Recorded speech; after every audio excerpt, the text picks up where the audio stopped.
morning, ladies and gentlemen. My name is Rapunzel B. Hesta. So now, as we dig deeper to our topic about curricular landscapes in the 21st century classroom. So leave a comment below. What comes to your mind when you hear 21st century classroom or any idea about it?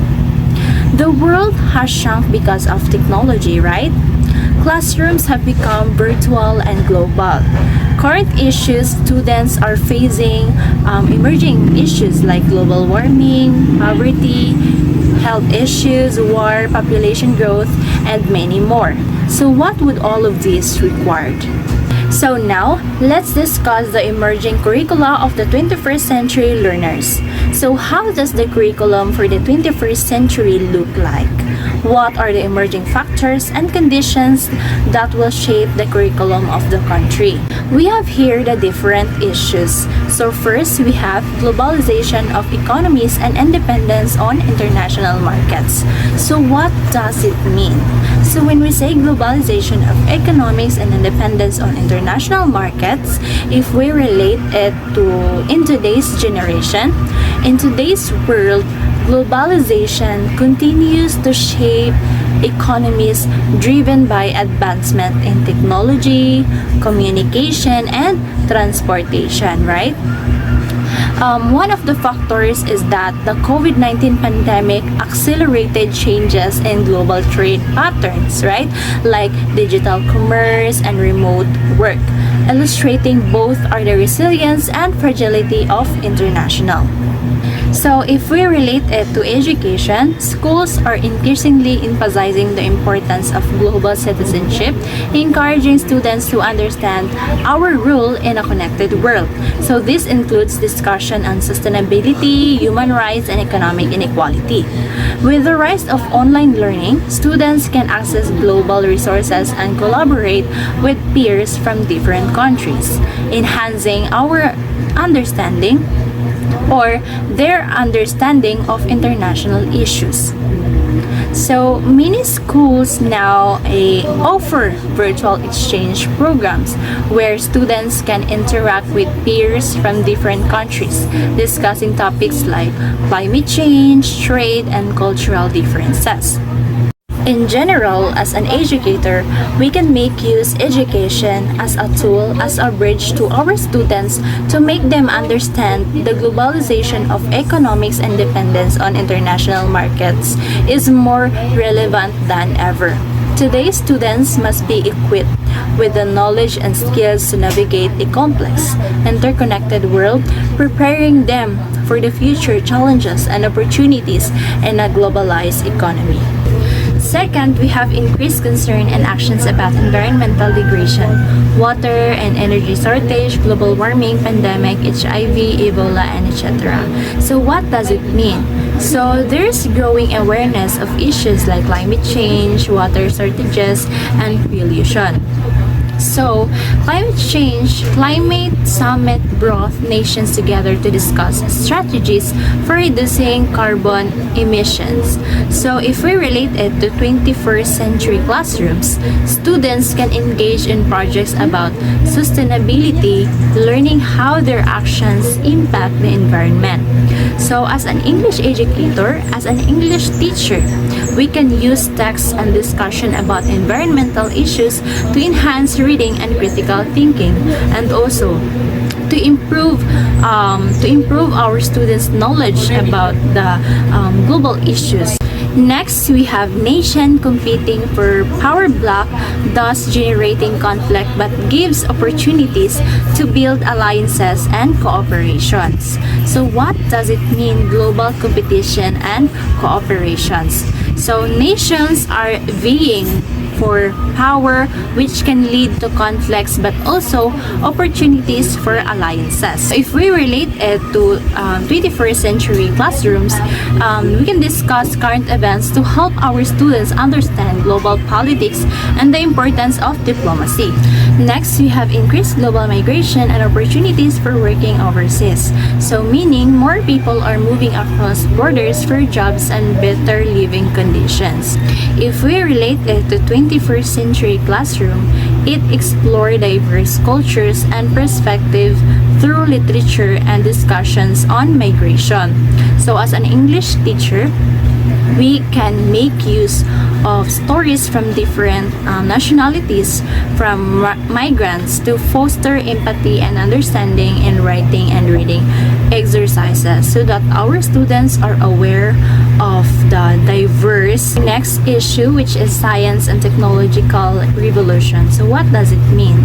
So rapid advancement in technology are changing how we live and work. In 21st century classroom, we can integrate technology into lessons to prepare our students for a digital world. So as an English teacher, we can encourage our students to analyze the impact of technology on communication through essays and projects. Lastly, we have knowledge economy as a generator of wealth and jobs. So it means that economies are increasingly based on knowledge and information for creating new jobs. So in general, these global issues are interconnected and impact our lives today. By addressing them in our classroom, especially as an English teacher, we can equip our students with the knowledge and skills they need to navigate and contribute to the world effectively. Take note that all of these issues need a curriculum that will address global solutions to environmental problems, environmental sustainability, cultural diversity, global conflicts, technology revolution, and science breakthrough. Thus, an integrative approach to curriculum is absolutely necessary. Why? Because there should be unity in core academic subjects where life and career skills included. Curriculum include interdisciplinary themes, development of essential skills for modern pedagogies and technologies. There are some characteristics of this curriculum. First, we have provides appropriate knowledge, skills, and values to face the future.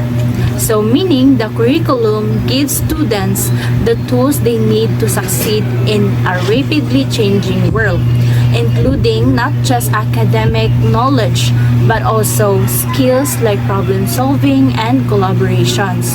So for example, students might learn how to work with others on projects, think critically about the information they encounter, and adapt to new technologies. So second we have is based on knowledge drawn from research.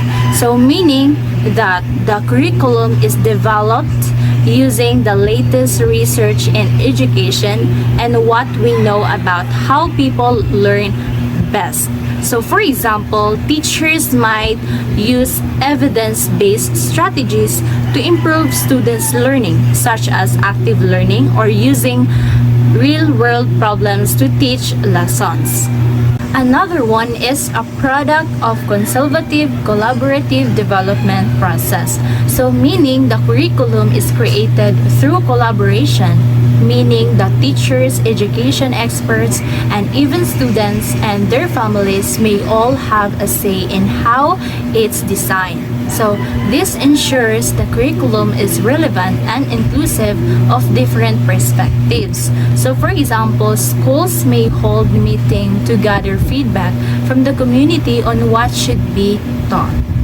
Lastly, we have supports excellence and equality of all learners.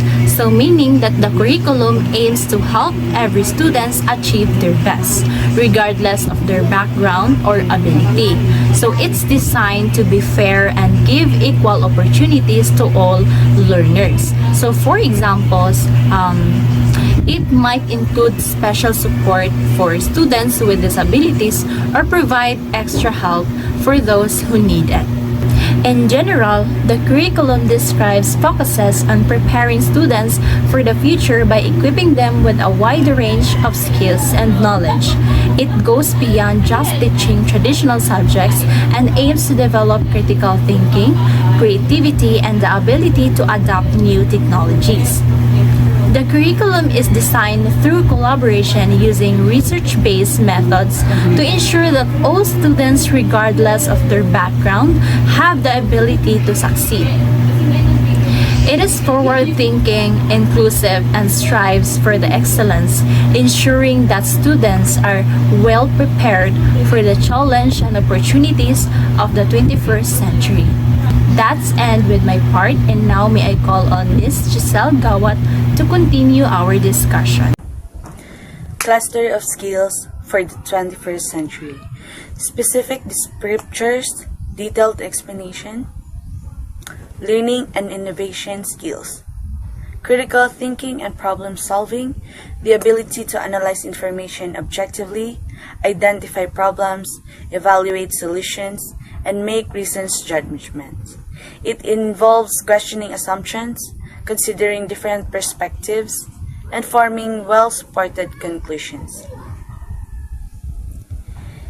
Creativity and innovation, the ability to generate novel ideas, approaches, and solutions. It involves thinking outside the box, experimenting with new ideas, and adapting to changing circumstances. Oral and written communication, the ability to effectively communicate ideas and information both verbally and writing. This includes clarity, conciseness, and the ability to tailor communication to the audience. Knowledge, information, media, and technology literacy skills. Content mastery, a deep understanding of a specific subject area or body of knowledge. It goes beyond surface level knowledge and involves critical engagement with information. Information literacy, the ability to find, evaluate, and use information effectively. It involves identifying credible sources, assessing biases, and synthesizing information from multiple sources. Media literacy, the ability to critically analyze and evaluate media messages. It involves understanding the techniques used to create media, recognizing biases, and evaluating the credibility of information presented in various media formats. ICT literacy, the ability to use information and communication technologies effectively. This includes proficiency in using computers, software, and the internet for communication, research, and problem solving. Life skills, flexibility and adaptability, the ability to adjust to changing circumstances, learn new skills, and adapt to new situations. It involves being open to new experiences and embracing change. Initiative and self-direction, the ability to take the initiative, set goals, and work independently. It involves being proactive, self-motivated, and responsible for one's own actions. Teamwork and collaboration, the ability to work effectively with others to achieve a common goal. It involves communication, cooperation, and the ability to contribute to a team effort. Social and cross-cultural skills, the ability to interact effectively with people from diverse backgrounds and cultures. It involves understanding and respecting cultural differences, communicating effectively across cultures, and working collaboratively in diverse teams. Productivity and accountability, the ability to manage time effectively, prioritize tasks, and take responsibility for one's work. It involves being organized, efficient, and accountable for results. Leadership and responsibility, the ability to lead and inspire others, take responsibility for decisions, and guide a team towards achieving goals. It involves vision, communication, and the ability to motivate, empower others.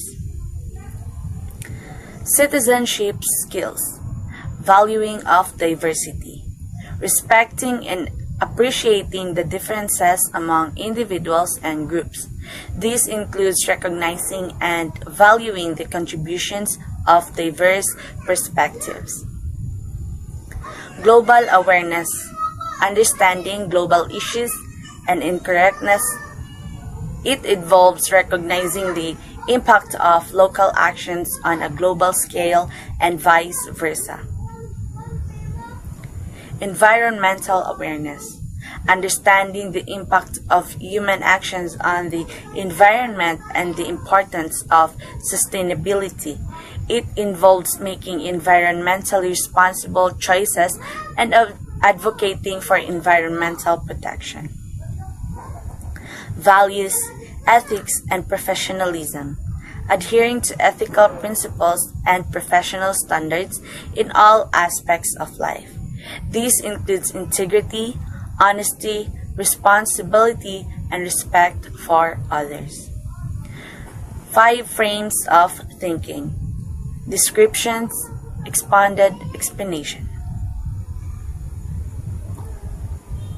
The disciplined mind makes use of the ways of thinking necessary for major scholarly work and profession.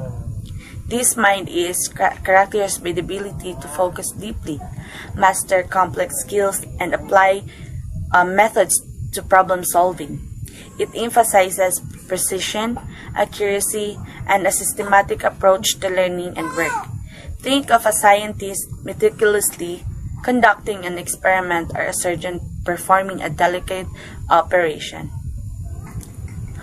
The synthesizing mind selects crucial information from the voluminous amounts available, processes such information in ways that make sense to self and others. This mind excels at connecting disparate pieces of information, identifying patterns, and constructing coherent narratives. It involves critical evaluation of information, the ability to filter out irrelevant data, and the skill of communicating complex information clearly and concisely. Think of journalists piecing together a story from multiple sources, or a historian synthesizing historical accounts to create a comprehensive narrative. So, the creating mind goes beyond existing knowledge, poses new questions, offers new solutions. This mind is innovative and imaginative. It's about finding solutions to existing problems, but about generating new ideas, questioning assumptions, and exploring uncharted territories. It involves risk-taking, experimentation, and willingness to change conventional wisdom.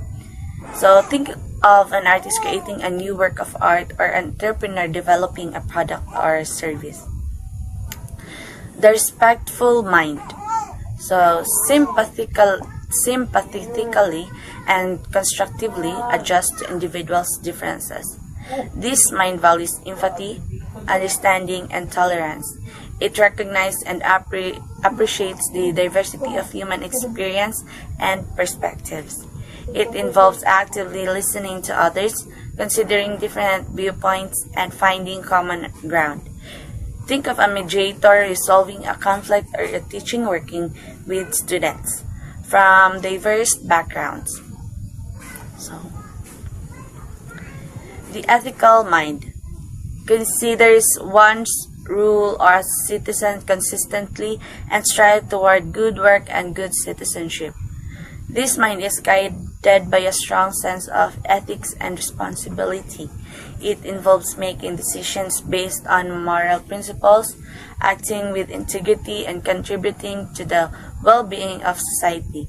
It emphasizes social responsibility, fairness, and justice.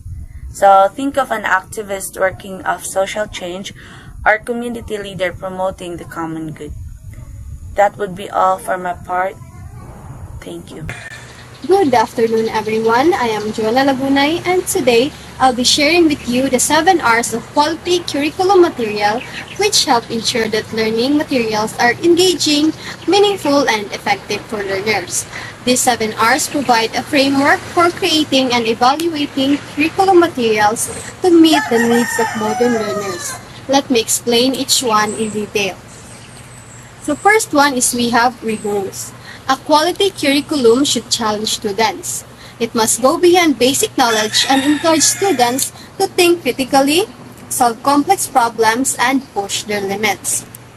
Rigorous materials help students develop perseverance and deeper understanding, preparing them for real-life challenges. Second is we have real. Learning becomes meaningful when it connects to real-life situations. A good curriculum includes content and activities that are relevant to students' experiences, interests, and the world around them. When students see how learning applies to their daily lives, they are more engaged and motivated. So third one is we have requires independence. Quality materials encourage students to take charge of their own learning. They are designed to build independence by requiring students to make decisions, think for themselves, and solve problems without relying too much on the teacher. This helps them become confident and self-directed learners. So fourth one is we have rich in thinking. A curriculum that is rich in thinking promotes creativity, critical analysis, and problem solving. It encourages students to ask questions, explore ideas, and think deeply about the content. Such materials stimulate intellectual curiosity and help students develop higher order thinking skills. So fifth one is we have revealing. A good curriculum helps both students and teachers understand progress. It reveals what students know and what they need to improve. Through assessments, discussions, and reflections, the materials provide insights into students' strengths and areas for growth, guiding further learning. Sixth is we have rewarding. Learning should be satisfying and enjoyable. Quality curriculum materials give students a sense of accomplishment when they complete tasks or master new concepts. This feeling of success motivates them to keep learning and builds their confidence. Last one is we have reflective. Reflection is an essential part of learning. A strong curriculum encourages students to think about what they've learned and how they've learned it, and how it connects to their lives. Reflecting practices deepen understanding and help students develop lifelong learning habits. So in summary, the 7 R's of quality curriculum material, which are rigorous, real, requires independence, rich in thinking, revealing, rewarding, and reflective, work together to create materials that are engaging to students, promote deep learning, and prepare them for success in school and beyond. And that ends my report. Thank you so much for listening.